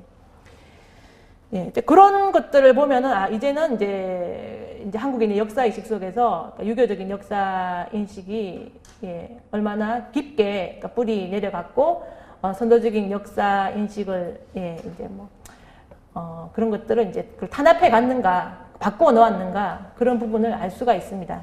예. 그래서 이제 그런 역사인식이 동국통감, 제가 말씀드렸지만 15세기 동국통감, 동국여지성남에서 이제 그런 의식이 나타나는 거죠. 예. 그래서 중국 이제 그런 유교적인 사관을 가진 이제 유학자들의 입장에서 보자면은 어떤 역사의 중심은 항상 중국이었기 때문에 그 기자 이후 중국이었기 때문에 영토적인 측면에서 보자면은 영토적인 측면에서도 가능하면 중국에 이렇게 거슬리지 않는 그러니까 한반도 쪽으로 이렇게 좀 안주하려는 그런 경향이 보입니다. 한국 고대사로 올라가면 올라갈수록 영토가 중국에 막 걸쳐 있죠, 그죠? 중국을 막 걸쳐 있습니다. 그래서 그런 것들이 한국인들의 입장, 그러니까 유학자들 입장에서 보자면은 그러니까 중국인들에게 되게 좀 이렇게 껄끄럽고 좀 그렇죠. 그래서 그러니까 유학자들은 한국 고대사의 영역도 가능하면은 한반도 남쪽으로 끌어내리려고 합니다. 왜냐하면 그게 그러니까 어떤 유교적인 역사인식에 맞추다 보면 그게 더 말이 맞기 때문에. 그래서 역사인식도 한반도 중심으로 이렇게 바라보게 되는 거죠. 그래서 이제 반도 중심의 그런 역사인식을 보이게 됩니다. 그래서, 그러니까 보면 이게 참 재밌죠. 조선 후기에 보면은 문헌 고정학자들이 많이 나타나거든요. 유학자들 중에서 안정복이라든지 이익이라든지 여러분 아시는 어떤 그런 문헌 고정학자들이 나타나면서 그런 사람들이 어떤 역사 이제 그런 한국 고대사에 대해서 관심을 가지고 고대사의 영역을 비정을 합니다. 고구려 시대 뭐 평양이라든지 뭐 한사군이라든지 그런 영역에 대해서 비정을 하는데 그 사람들은 보니까 그러니까 중국 측의 기록도 가져와서 보고 또 이제 한국 측의 기록도 가져와서 보니까 다 이제 이제 비정을 하는데 다 이제 북쪽으로, 그러니까 만주 동북부, 지금 어떤 만주 지역으로 다 비정을 하거든요. 근데 그 사람들은 문헌 고정학적인 방식으로 비정을 하다 보니까 당연히, 예, 이제 실제로 한국 고대사의 그런 강력이었던 그러니까 만주 쪽으로 이렇게 그걸 갖다 밝혀내는 것이죠. 하지만 어떤 조선 초기에 어떤 유교적인 전형적인 유교사관을 가지고 한국 고대사를 서술하는 사람들은 그 한사군이라든지 어떤 고구려의 영토 있잖아요. 뭐 국내성이라든지 그런 영토를 전부 다 예, 그 한반도 북부 지금 북한 지역으로 다 비정을 합니다. 지금 뭐 부평양 고지역이라든지 그렇게 비정을 하는 거죠. 그게 너무너무 다르죠. 어떤 객관주의적인 객관주의적인 그런 고정을 하는 사람들은 당연히 그런 어떤 객관성에 입각하여서 어떤 정말 만주 지역으로 비정을 하는데 어떤 그런 뭐랄까 관념, 유교적인 역사인식 그런 뭐랄까 그것도 이데올로기죠. 이데올로기를 가지고 있던 사람들은 문헌적으로 고정도 하지 않죠. 고정하지 않고 당연히 예 중국 고대사의 유교를 중심으로 했던 중국이 어떤 세계의 중심이었기 때문에 한국은 어떤 그냥 반도 예 근처에 어떤 국한된 그런 사람들이 그런 국가를 누렸을 것이라고 생각을 하고 그 영토들을 당연히 어떤 반도 북부로 비정을 하는 것이죠. 그만큼 어떤 사람이 어떤 시각을 가지고 있느냐에 따라서 내가 어떤 역사인식, 어떤 세계관을 가지고 있느냐에 따라서 그만큼 그런 것이 달라질 수가 있다는 거죠. 예. 똑같은 사실을 서술을 한다 하더라도 객관적으로 서술하려고 하는 그런 의도를 가진 사람과 그냥 당연히 그러할 것이다 라고 생각을 가진 사람들이 어떤 서술하는 방식은 그렇게 달라질 수밖에 없다라는 거죠. 예.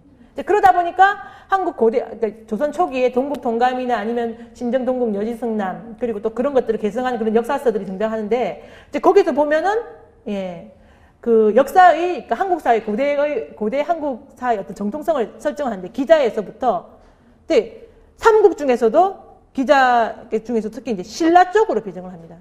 신라가 그러니까 삼국 중에서 신라가 가장 중국의 유교에 친화적이었죠.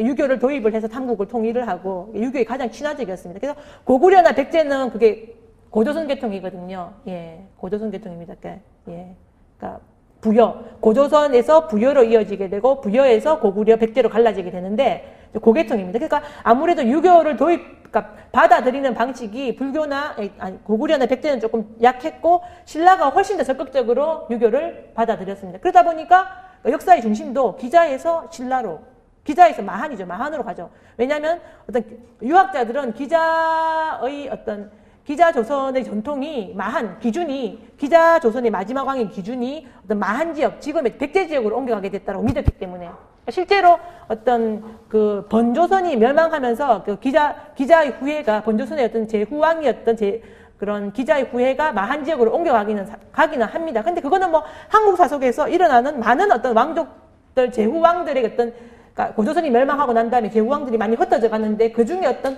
한 지파의 그런 뭐 이주 사건 그런 것에 불과했던 것이죠. 하지만 유학자들은 기자를 중시했기 때문에 예, 그 기자의 후손들이 그러니까 옮겨간 마한 지역을 중시했고 그래서 한국사의 전통은 고대사의 전통은 기자에서 마한으로 가게 되고 예, 그리고 이제 삼국 중에서는 가장 중국의 유교를 철저하게 수용하고 받아들였던 예, 신라로 가게 된다라고 이렇게 이해를 하는 거죠. 그래서 이제 유학자들이 바라보는 한국의 정통론은 기자, 마한, 신라.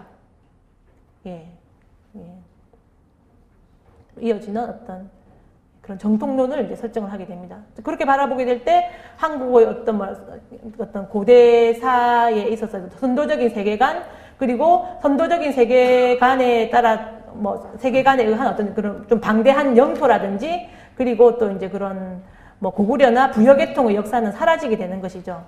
그리고 영토는 한반도 남쪽으로, 가능하면 한반도 남쪽으로 비정하려고 하는 그런 좀 보수주의적인 역사인식이 나타나게 되는 거죠. 예. 그래서 그것이 15세기 이제 동국통감이나 아니면 신정 여지성남에서 이제 그런 역사인식의 단초가 보이기 시작해서 그것이 점점, 예, 그래서 특히 17세기쯤 되면은 그런 경향을 이제 영남남인 쪽에서 그런 것들을 이제 주도를 하게 됩니다. 예, 영남남인 쪽에서 예, 동사 찬요나 이제 그런 글들에서 보면은 아주 전형적인 이제 기자, 마한, 신라 정통론을 주장을 하게 되고, 고조선 그리고 부여, 고구려로 이어지고 있는 그런 한국 북방적의 역사에 대해서는 아주 의미 없는 것으로서 이제 그런 것들은 예, 배제가 되고, 예, 한국의 역사는 한반도 쪽으로만 아주 축소되어지는 그런 역사인식을 보이게 되는 거죠. 그 전형적인 역사인식이죠. 예.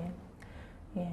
그런 것이 그러니까 전형적인 성리학자들의 역사인식입니다. 근데 꼭 유학자들 중에서 그런 유학자들도 있었지만 조금 주체성을 지키려고 하는 유학자들도 물론 있었겠죠. 예. 그래서 유학자들 중에서 한편으로는 이제 성리학을 도입하지만은 조금 더 이제 실용주의적인 입장에서 우리 그러니까 우리 현실적으로 우리는 뭐 중국도 아니고 그런 중국적인 관념에 의해서 그렇게 우리 것까지 손해볼 필요가 없다라고 생각하는 좀 실리주의적인 유학자들도 있을 수 있겠죠. 주로 이제 관료들이 이제 그런 인식을 많이 보입니다. 유학을 도입한다 하더라도 부분적으로 필요한 만큼만 실리적인 차원에서 도입하려는 사람들은 그런 사람들은 역사 인식이 조금 다르죠. 그 사람들은 기자나 마한이나 그렇게 연연해 하지 않습니다. 왜냐하면 뭐 한국사 속에서 그런 사람들, 그러니까 기자 계통을 지킨다라고 해서 어떤 실리로 돌아오는 부분이 없기 때문에. 그런 사람들은 특히 어떤 영토적인 부분에 대해서 관심이 많죠. 왜냐면, 그런 이제 특히 이제 관료들은 굉장히 실리에 밝잖아요. 실리에 밝기 때문에, 그러니까 한국 고대사에 있어서 그 방태한 영토, 또 이제 그런 부국강병한 그런 역사적인 사실, 고구려를 중심으로 그런 부분에 대해서 관심이 많고 중국에 대해서도 자꾸 주장을 하려고 그러죠. 그러니까 북방에 대해서도 한국의 북방족의 역사는 만주 동북부까지 이렇게 다 차지하는 어떤 그런 큰 거대한 역사였고 그런 부분들 어떤 권리를 자꾸 이제 주장을 하는 거죠. 중국 측에 대해서. 그래서 그런 실리주의적인 이제 유학자들은 지리 비정을 할 때 그런 전형적인 성리학자들과 다른 방식으로 아주 이제 적극적으로 이제 지리 비정을 하죠. 그리고 중국에 대해서도 그런 상대적으로 자주적인 인식을 보입니다. 그래서 그런 사람들, 영토적인 관심에 의해서 그런 인식을 보이는 사람들. 그래도 그런 사람들은 기본적으로 성리학적인 인식에서 크게 벗어나다라고는 할 수 없겠죠. 근데 유학자들 중에서도 이제 그런 성리학에 대해서 조금 더 성리학을 보다 더 상대화시키려는 그런 사람들도 있었습니다. 성리학에 대해서. 성리학이 어떤 한 시대의 사상으로서, 조선시대의 이제 그런 시대 사상으로서 어떤 시대적인 그런 의미는 부여할 수 있겠습니다만, 그것이 전부는 아니다라고 생각하는 거죠. 전부는 아니고, 어떤 그냥 한 시대의 사상, 상대적인 사상일 뿐이다. 시간이 흐르면 바뀔 수 있는 사상이다라고 생각하는 사람들. 그나마 객관적인 사람들이죠. 객관적인 유학자들이죠. 유학을 한다 하더라도, 그냥 그것이 전부 그냥 푹 빠지지 아니하고 그것을 이렇게 내려다볼 수 있는 안목을 지닌, 객관화할 수 있는 그런 안목을 지닌 유학자들이 등장하죠.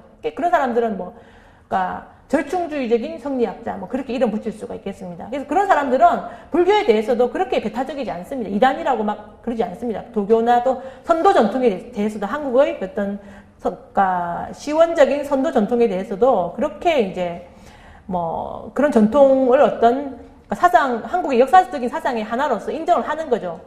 성리학과 더불어서 객관적으로 인정을 하는 거죠. 그런 사람들은 유학자들, 전형적인 성리학자들, 기자, 마한, 신라, 정통론을 주장하고 아주 축소된 한국사를 보수주의적으로 이제 주장하는 그런 유학자들과는 다릅니다. 다르죠. 그래서, 그러니까, 유교가 들어오기 이전에 한국의 고대사, 그리고 사상적으로는 그게 선도적이죠. 선도적인 전통에 대해서 적극적으로 그런 부분을 인정을 하죠. 그래서 그런 사람들이, 등장을 하게 되는데, 주로 17세기 이후에 그런 인물들이 등장을 하게 됩니다. 왜냐하면 15세기에도 그런 사람들 분명히 있었겠죠. 그죠? 그때는 유교가 도입되었다 하더라도 또 초창기니까 오히려 유교의 영향력이 약했죠. 그러니까 많은 사람들이 불교에, 그리고 또 선도에 이제 호응을 하는 그런 사람들이 많았습니다. 근데 많았지만은, 그러니까 남아있는 역사책은 주로 관찬사서들이 많기 때문에, 국가에 있었던 편찬사서들이 많기 때문에, 주로 남아있는 것은 관찬사서들, 유교 중심의 관찬사서들이고, 어떤 선도적인 부분을 그러니까 절충하려고 하는 이제 그러니까 역사서 자체가 적죠. 그죠? 그런 절충주의적인 시도를 했던 그런 역사서가 남아있지 않을 뿐이죠. 하지만 17세기쯤 되면은 이제 성리학을, 도입을 하기 시작하면서, 그러니까 성리학이 이제 한국 사회에 점점 뿌리 내리게 되고, 성리학을 수용하는 방식도 점점 더 다기해져 가는 거죠. 그러면서, 그러니까 성리학자들, 편차도 이렇게 많아지게 되는 것이고, 좀 더 주체적이고, 어떤 성리학을 상대화해서 바라보려는 이제 그런 학자들도 드러나게 되는 거죠. 그런 걸 조선 성리학, 그렇게 이름하기도 합니다. 그런 학자들이 이제 등장을 하게 되는 거죠. 그래서 그런 사람들은 유학자들이지만은 실제로 이제 도교나 선도, 불교에 대해서 굉장히 어떤 우호적이었기 때문에 그런 사람들은 이제 회통주의자, 삼교 회통주의자, 그렇게 이야기도 하기도 합니다. 대표적인 사람이, 그러니까 숙종대 인물인 허목, 그리고 홍만종, 역시 숙종대 인물입니다. 허목은 남인이고, 건기 남인이고, 그리고 홍만종은 이제 노론계통입니다. 노론계통이고, 그리고 19세기에 가서는 정조대에 그러니까 이종희 같은 인물이 있습니다. 그런 사람들은 그러니까 그런 사람은 역사서를 서술할 때도 그야말로 중화주의 일변도로 중국 중심적으로 서술하지 않습니다. 예. 그래서 한국의 어떤, 그러니까 기자로 이어지는 한국사의 어떤 갈래를 두 개로 잡아보는 거죠. 기자에서 마한 신라로 이어지는 그런 것도 자기도 성리학자고 그렇게 배웠기 때문에, 그리고 한국사 속에서 그런 측면도 분명히 있다. 한계보로 인정을 하죠. 그리고 그와 함께 기존의 어떤 성리학자들에 의해서 배척되었던, 삭제되었던 고대사, 예. 그러니까 신시배달국부터 이어지고 있는 신시배달국 당군으로 이어지고 있는 그런 당군, 부여, 고구려, 예. 부여, 고구려를 이어지고 있는 북방적의 역사에서도 두 갈래 계보를 잡아서 설정을 하고 있다는 거죠. 그래서 유학자이기 때문에 이것도 어떤 한국의 어떤 하나의 역사적인 전통으로서 가치가 있다라고 평가를 하고, 그리고 이런 계통, 예, 북방족 중심의 어떤 선도 계통의 역사 인식에 대해서도 평가를 하는 거죠.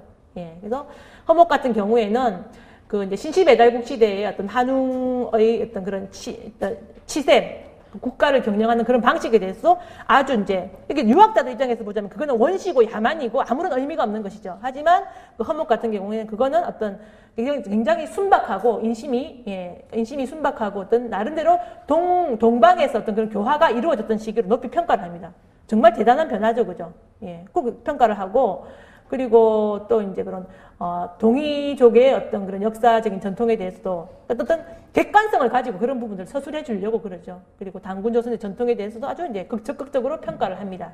예. 그리고 북방족의 역사에 대해서도 평가를 하고, 그리고 이제 홍만종 같은 경우도 역시 어떤 당군과 고조선의 전통에 대해서 어떤 높이 평가를 하고, 어떤 선도적인 전통에 대해서도 중국의 도교와 유사한 측면도 있지만 충분히 이제 다르죠. 다른 선도의 전통에 대해서 어떤 그런 부분들을 기록을 하고 있습니다. 동방선파, 중국의 도교와는 다른 동방선파의 비조로서 당군이나 그리고 박혁크세라든지 동명왕이라든지 그런 많은 얼지문덕이라든지 그런 인물들을 이제 적극적으로 평가를 해주죠. 그런 것들, 그런 책, 동국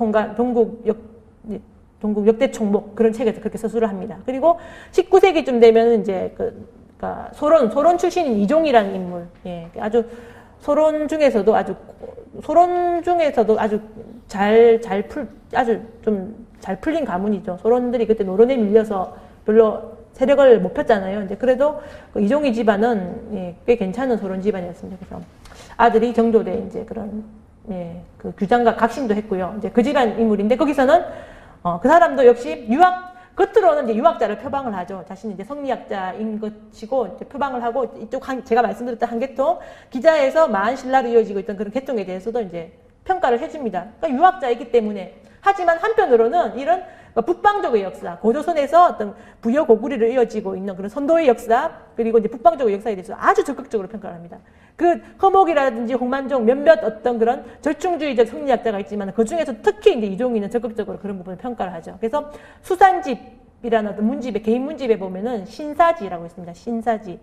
예, 신자에 이제 일사자, 신사지라는 책을, 그런 부분을 편지를 합니다. 그 속에서 어떤 선도의 전통에 대해서, 그러니까 기존에 한국 어떤 고대사에 관심이 있던 유학자들이 있죠. 실리주의적인 어떤 유학자들도 있고 어떤 그런 유학자들이 있는데 그게 어떤 영토적인 관심이었지. 어떤 북방의 어떤 고구려나 부여로 또 고조선으로 쭉 연결될 수 있는 또 그 이전의 역사로 연결되고 있는 어떤 우리의 어떤 부국 강병의 역사, 영토적인 관심에서 그런 관심을 기울였던 사람들은 꽤 많습니다. 하지만 그게 어떤 선도적인 전통이었을 것이다라고 하고 어떤 선도적인 관심하에서 그런 부분들을 적극적으로 좀 추구했던 사람들은 거의 없죠. 왜냐하면 조선시대는 그 선도 전통이 거의 그러니까 어떤 사상계의 어떤 전면에서 사라졌기 때문에, 그러니까 정말 기층으로 내려가 있던 시기였기 때문에 그런 선도의 전통을 발견하기도 어렵고, 그리고 발견했다 하더라도 그걸 말하기는 더더욱 어려운 시점이었어요. 왜냐하면 그게 이단으로 배척을 당했기 때문에, 특히 이제 지식인층, 기득권의 입장에서 보자면 그걸 말해서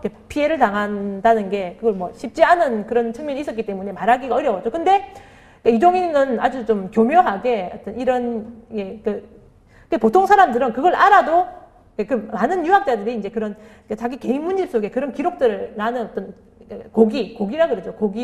어떤 고기를 잡기에서 보니까 어떤 한국 고대에 무슨 한국이 있었다더라. 신시배달국이 있었고 어떤 그런 선도적인 그런 세계관에 대해서 이렇게 전해 들었죠. 근데 그거를 적극적으로 안 적어줍니다. 그걸 적을 수 없는 분위기였죠. 그래서 그냥 잡기에 이르기를, 고기에 이르기를, 이렇다 하더라. 이제 그러면서 간략하게 어떤 적어주고 그냥 시적인 형태로, 시를 주로 많이 쓰거든요. 이제 그런 식으로 은유적으로 표현을 하고 넘어가는데, 이종희 같은 인물은 그나마 굉장히 어떤 그런 것들을 객관적으로 평가를 하려고 역사서 속에서도 신사지를 설정을 해서 예, 그러니까 신사라고 한다면은 그러니까 고대의 한국의 어떤 선도는 선도라고도 불리고 신선도라고도 불리고 그건 신교라고도 불리고 선교라고도 불렸거든요. 근데 그거를 본격적으로 다 다루었죠. 그래서 겉으로는 자기도 유학자였기 때문에 막 칭찬하는 식의 그런 발언을 못 하는 거죠. 그래서 좀 허무맹랑하고 황탄한 이야기는 나는 유학자로서 이렇게 허무맹랑하고 황탄한 듯 하지만 그래도 나는 이것을 적어주겠다라고 하는 거죠. 그래서 물론 이제 표현은 그렇게 했습니다만 보통 정말 그 사람이 이제 유학자로서 그러니까 선도 같은 것을 이단시했더라면 안 적어줬겠죠. 아예 그냥 포기를 했을 텐데 이 사람은 그러니까 그런 것들을 그런 시대적인 그런 뭐랄까 인식 그런 뭐 유행을 다 알면서도 그런 것들을 적극적으로 적어줬다라는 거는 그만큼 거기에 대해서 어떤 관심과 애정이 민족의 어떤 전통적인 사상으로서의 선도에 대한 관심과 애정이 있었다라고 할 수가 있겠죠. 그래서 어떤 그걸 뭐 이제 그게 어떤 선도적인 뭐 수행법이라든지 어떤 선도의 실체에 대해서 선도 수행법에 대해서 어떤 실체들을 잘 몰랐기 때문에 이제 민간에서 전성되고 있는 어떤 뭐냐 민간 신앙 종교적인 방식으로 기술을 하고 있지만 그래도 그런 부분을 채롭게 주었다는 것은 대단한 거죠. 예. 그래서 그런 것들을 통해서 이제 유학자들의 역사 인식을 세 갈래로 나눠볼 수가 있겠습니다. 다시 한번 정리해보자면 어떤 전형적인, 예, 이념적인 어떤 성리학자 계열, 예, 기자, 마한, 신라를 주장하는 그런 사람들. 그리고 이제 조금 이제 실용주의적인 입장에서 영토에 대해서 고대사에 관심이 있긴 하지만은 어떤 영토적인 관심에서, 예, 그런 관심을 가지고 있는 실리적인 그런 계통의 이제 관료들, 그런 계통이 있을 수 있겠고, 이제 마지막 세 번째로는 이제 절충주의적 성리학자들, 성리학자이긴 하지만 그 자신의 어떤 가치 체계로서의 성리학을 상대화하고 선도적인 세계관에 대해서 어떤 여지를 두고 그런 것들을 기록해주고 또 평가를 해주려고 하는 그런 계통들. 그러니까 홍만종 같은 경우는 그렇습니다. 유학자들이 기자, 마한, 신라 정통론을 주장하죠. 예. 그러자 홍만종은 거기다가 앞에 단군을 딱 붙입니다. 단군을 붙여가지고 단군, 기자, 마한, 신라, 단기, 마한 정통론을 주장을 하거든요. 그래서 어쨌든 유학자이긴 하지만 아주 자주적이죠. 예, 그런 것들을 바꿔놓을 정도로. 예, 그런 사람들이 있었기 때문에 그러니까 지금에 와서 어떤 역사를 연구를 하고 선도의 역사를 밝혀내는 데 있어서 그러니까 유학자 어떤 철저한 그러니까 유교 사서들도 있지만 그런 것만으로 어떤 그러니까 선도 역사를 밝혀내기는 상당히 어렵겠죠. 예, 그래서 그나마 어떤 절충주의적 성리학자 계열의 역사서가 많이 남아있고 그런 게 있기 때문에 어떤 선도, 한국사 속에는 유교도 있고 불교도 있고 선도도 있는 거죠. 그런 것이 다 뭉뚱그려져가지고 한국의 역사가 만들어지는 것이죠. 그래서 다 있기 때문에 그런 역사서가 남아있기 때문에 이제 더 이렇게 종합적이고 균형적으로 한국사를 서술해내는 데 있어서 이제 그런 많은 도움이 되는 거죠. 그래서 이제 신채호 씨 같은 경우에는 특히 이종희의 역사인식에 대해서 굉장히 적극적으로 평가를 하고 칭찬을 많이 했습니다. 예, 그런 기록이 남아있었죠. 예.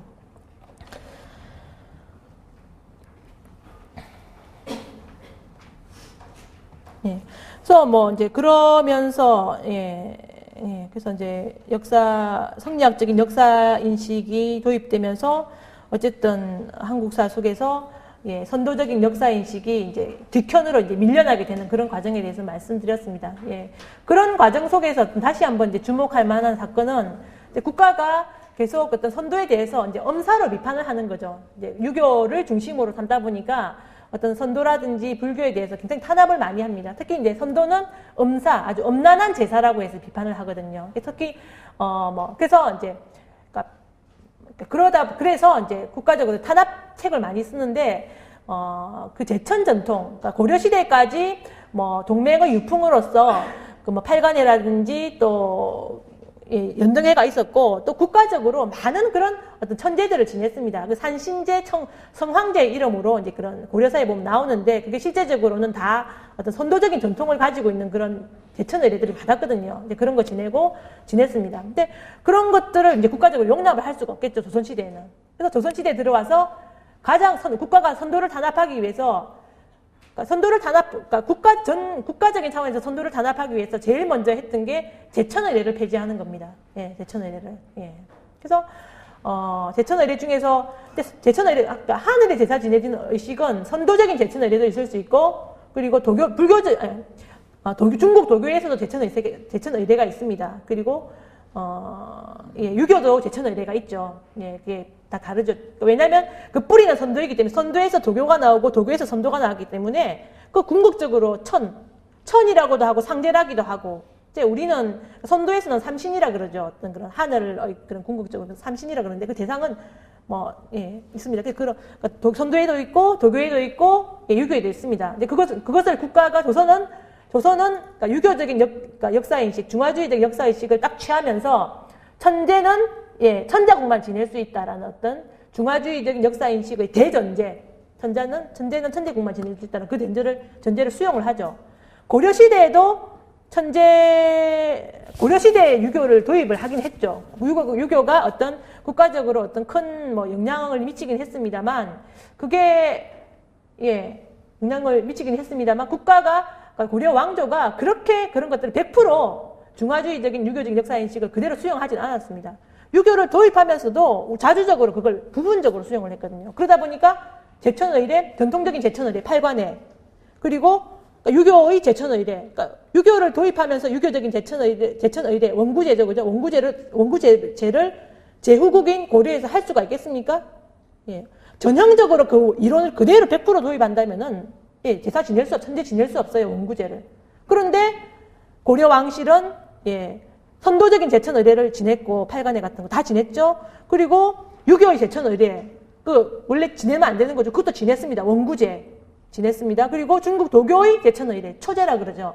그것도 지냈습니다. 왜냐하면 고려 왕실은 어떤 자기 기준을 분명히 했기 때문에 도교를 도입하고 불교를 도입하고 다 도입한다 하더라도 그건 내 기준으로 우리 자주적인 기준이었기 때문에 그 제천의례를 포기하지 않고 지내다라는 거죠. 근데 조선은 그러니까 유교를 아주 그야말로 100% 이제 원론적으로 유교를 이제 수용을 하고 도입을 했죠. 예, 그러다 보니까 선도식의 제천의례 팔관에 그거 다 폐지해야 되겠죠. 연등제 폐지하죠. 태종 16년대 이제는 공식적으로 완전히 폐지합니다. 고려 말부터 이미 좀 허지부지 되고 있었습니다만 그거를 태종 때 이제 완전히 폐지하는 거죠. 예. 그리고 또 중국 그리고 이제 유교의 천재 고려 시대까지 왕실이 지속적으로 거행해왔던 유교식의 천재 원구제도 세조대 폐지합니다. 세조대 이제 그때까지 계속 패치를 번복하다가 결국 폐지하는 거죠. 그리고 중국 도교의 천재, 도교식 천재, 초대도 계속 지냅니다. 조선 초기까지. 속격서에서 지내죠. 예, 속격서에서 지내다가 이제 유학자들이 계속 반대를 하는 거죠. 예, 어떤 그런, 그러니까 이단인 도교의 제사를 그런 식으로 지낼 수 없다라고, 예, 유교 국가에서 지낼 수 없다고 비판을 했고, 그래서 결국 중종 때 속격서 제사가 폐지가 됩니다. 예, 그러면서 선도, 유교, 도교식의 제천의례는 모조리 다 폐지가 되는 거죠. 예. 그러다가, 그러니까 고종 때, 조선시대 말, 대한제국기 때 고종대 원구제가 다시 회복이 되어지죠. 그죠? 유교적인 원구제. 예, 선도적인 천재는 회복되어지지 않고, 도교적인 천재도 아닌 유교적인 천재, 원구제가 고종 때 회복이 되어집니다. 그나마 어떤 자주적인 성을, 유교적인 틀 내에서나마 자주성을 회복하려는 그런 시도였다고 평가를 할 수가 있겠죠. 예. 그런 제천의례가 사라지게 되고, 예. 그리고 뭐 엄사로서 각 지방에서 일반 민인들이 행하고 있던 산신제, 성황제 그런 것들 다 금지하죠. 그리고 이제 국가가 이제는 하늘에 대해서 제사를 지내지 않고 땅에 대해서 사직제죠, 사직제. 지금도 사직단 있잖아요, 여러분. 그러니까 조선시대 왕실은 최고 제사가 천재가 아니라 지제였어요. 산은 땅신이고 지금 곡식신이거든요. 땅신에 대한 제사. 그러니까 중국은 하늘에 대해서도 제사 지내고 천, 지, 인 다 지내는데 우리나라는 지와 인, 종묘. 인제 중에서 가장 높은 제사가 어딥니까? 왕실의 어떤 조상인 종묘, 그러니까 왕실의 조상들을 모시고 있는 종묘제죠. 그러니까 조선시대의 최고의 제사는 왕실의 어떤 유교 국가에서 지낼 수 있는 최고의 제사는 사직제와 종묘제였습니다. 근데 천재는 못 지냈죠. 예. 그러니까 민간에서 어떤 산신제나 성황제를 지낼 때 그건 사실 천재의 전통이거든요. 그래서 그 왕실의 입장에서 보자면 그거 참람한 거죠. 그래서 못 지내게 하고, 그러니까 지방에 이제 어떤 사직단 만들어줍니다. 사직단은 지금 중앙에 있는 서울에 있는 사직단도 있었고 각 지방의 어떤 군이라든지 군 있었죠, 그죠? 군에도 사직단, 작은 사직단이 다 있었습니다. 그래서 백성들한테 너희들 그러니까 산신제나 성황제 지내지 말고 저 사직단에 가서 제사를 지내라라고 권장을 하죠. 예. 그러니까 음사라고 해서 기존의 성황제나 산신제 같은 것이 이제 많이 사라지게 되고 사직단 지제로 이렇게 바뀌게 되는 거죠. 예. 그래서 이제 뭐 그래도 국가적으로 이제 그런 것들을 그런 식으로 이렇게 금합을 했습니다만 어떤 기존의 어떤 천재적인 전통이 하루아침에 이렇게 사라질 수 있는 건 아니겠죠, 그죠? 그래서 그런 전통이 계속 남았습니다. 예. 그래서 그 남아 있는 게 어떤 동제 전통, 그러니까 마을에서 어떤 모여가지고 어떤 그러니까 뭐 정월 보름이나 아니면 10월 달이나 어떤 그런 지내는 동제의 전통. 지금도 남아있죠, 그 전통이. 예. 지금도 정월 대보름에 되면은 아파트촌 같은 데서도 막 이렇게 그죠. 막 깽가리 치고 이렇게 그 옷 입고 막 돌아다니잖아요. 그거 사실 어떤 그런 동제의 전통이 지금까지 남아있는 그런 형태입니다. 그래서 조선시대 동제. 그러니까 동제 중에서도 가장 그 원형이 잘 보존된 게 지금, 강릉단오제죠. 강릉단오제. 그런 동제의 전통. 그러니까 산신제나 성황제의 전통이 어떤 국가적으로 계속 탄압받았음에도 불구하고 그게 사라지지 않고 어떤 그런, 그러니까 몇 개 남아있는 그런 전통들이 그런 것들입니다. 동제로 남게 되고. 또 뭐, 그러니까 개인적으로 그런 것들을 국가가 금합할 수는 없죠. 그래서 집안 내에서 정화수를 떠놓고 어떤 삼신에게 빈다든지, 삼신은 어떤 선도에서 이야기하고 있는 성명정 삼신입니다. 삼신이고 어떤 그런 가장 궁극적인 원리이자 뭐 그런 거죠. 그런 것, 삼신 할머니에게 제사를 지낸다든지, 삼신 주머니를 만든다든지, 아니면 정화수를 떠놓고 지제를 지낸다든지, 뭐 그런 방식으로 이렇게 변형이 되어서 남게 되는 것이죠. 그 국가가 그렇게 하고, 그리고 이제 또 지방에 막 남아있던, 그러니까 곳곳에 이제 남아있던 그런 선도의 사서들, 선도적인 역사 인식을 담고 있는 그런 선도 사서들을 대거 이제 국가가 이제 수집을 해서 그런 것들을 이제 통제를 하는 거죠. 유교 국가 입장에서 보자면은 그런 선도 사서들이 민간에서 막 돌아다니는 게 바람직한 일은 아니죠. 선도 사서가 담고 있는 그런 역사 인식은 반유교적이죠. 반유교적이라고 한다면은 그거는 반체제적인 것이고, 그죠. 반왕조적인 것이죠. 그래서 그런 것이 돌아다니게 내버려 두는 거 위험하겠죠. 그리고 어떤 선도적인 역사 인식, 한국 고대사에 대해서 어떤 그런 중국과는 분명 다른 선도적인 세계, 그리고 어떤 아주 부국강병의 어떤 역사, 그런 것들이 이제 돌아다니고, 또 그게 중국 측에 이제 전파되어 나갈 때 중국 측의 어떤 신경을 건드리게 되는 거는 당연한 그런 문제가 있으니까, 조선 세종대, 예종대쯤 되면은 그런 것들을 다 수거해서 국가가 뭐, 그때 이제 이름이, 조선 왕조실록에 보면 그런 이름이 나옵니다. 뭐, 삼성밀기, 표훈천사, 지공기, 뭐 그런 책자들을, 조대기, 뭐 그런 거 다 끌어모아서 이제 왕실의 비장고에 수록을 했다라는 그런 내용이 나오거든요. 그러니까 그런 것들을 다 끌어모으는 거죠. 끌어모아서 이제 국가적으로 이제 사상 통제책을 하는 거죠. 그런 과정을 통해서 이제 선도가 점점 탄압되고 선도적인 역사인식이 완전 사상계의 저주로, 기층으로 스며들게 되고, 이제 겉으로 드러나게 되는 것은 오로지 이제 유교적인 역사인식, 유교적인 사서, 그런 것들만 남게 되는 것이죠. 그래서 뭐 지금 조선시대에 많은 그런 역사서들이 지금 무지무지 많이 남아 있습니다. 도서관에 가보면. 근데 그런 책들 중에서 거의 대부분이 유교적인 역사서들, 유교적인 역사인식, 그걸 다 담고 있는 것이죠. 하지만 그런 것들이 이제, 그러니까 그런 책들 중에서 그나마 어떤 선도에 대해서 객관적으로 평가하고 그런 것들을 기록해 주려고 했던, 아까 말씀드렸던 절충주의적인 어떤 성리학자들의 그런 글들, 그런 것들이 있기 때문에 그나마 어떤 선도의 그런 역사와 전통, 유교와는 다른, 그리고 특히 이제 한국 고대사와 관련된 그런 전통들을 살펴볼 수가 있는 것이겠죠. 그래서 뭐 이제 오늘은 이제 주로 제가 유교 사관을 중심으로 말씀을 드렸습니다. 유교가 고려 중기 이래로 고려 몽고 간섭기를 계기로 하여서 한국사의 사가 선불적인 세계관에서 유교적인 세계관으로 바뀌게 되었다라는 거.